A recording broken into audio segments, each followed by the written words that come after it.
It's a device that allows a customer to basically put it on their network and allow all their computers, both their Macs and their PCs, to connect up. The most important thing, which is it protects all of your content. It basically allows you to back up either via your PC directly to it or via Time Machine over the network to it. So the first thing we talked about, protecting all of your important digital assets, your photography, etc. The second thing it does is it acts as a file server, standard file sharing across the network. Then we've added a number of other features on top of that that really make this a full-blown home server. It has media sharing capabilities. You as a customer would be able to stream your video around the home. You could also remote access into this, and that means you'd have a unique URL where you could come in.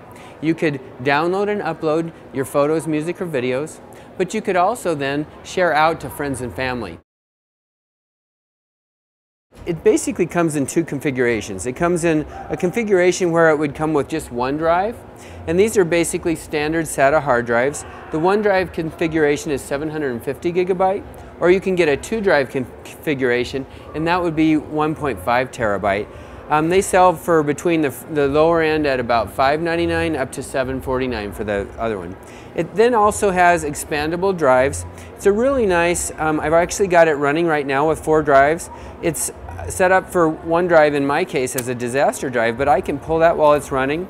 You can see just a standard hard drive sits in here, and you can also see that it's toolless, so I don't have to use any tools to take a drive in or out. You just plug it in, push it in like that.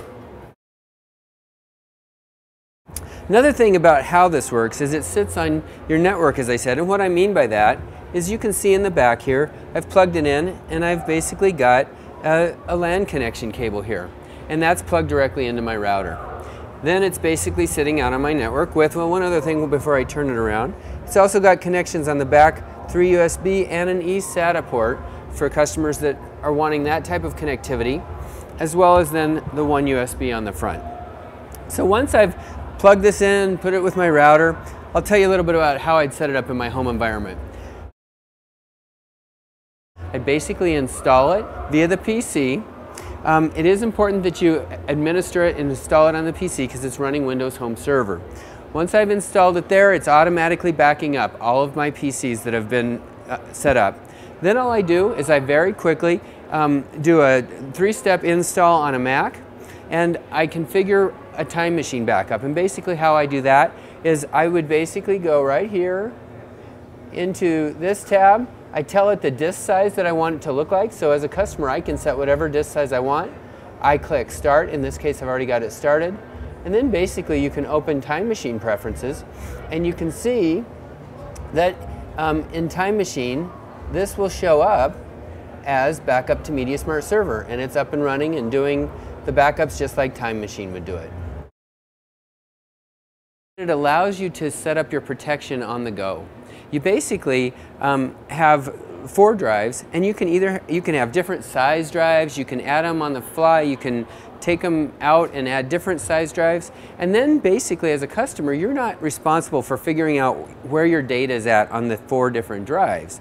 You basically can see over here that you have folders that are out there just like you would use on your computer system today. And for example, your photos is something that you really want to ensure is backed up, and so you can see here duplication, we call it, is on.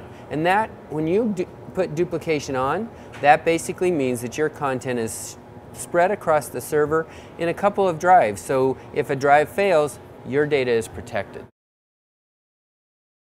The server actually allows you to make one of your drives be what we call a disaster drive. And that drive would be, if you're worried about a fire or flood in your home, you can actually set up one of the drives to back up all the other content on the server. That's besides all the duplication you can do. And then you can basically grab that drive, pull it, and go take it to your safety deposit box or do whatever. So that's one way to back up all that content and ensure it's safe from those type of things.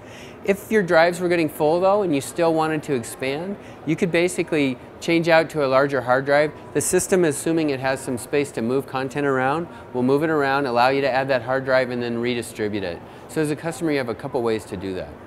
So I think this is a great solution for that. I think certainly you've got the 4 drives on the inside, but you also have 4 USB as well as an eSATA that you can hang hard drives off the side if you so choose.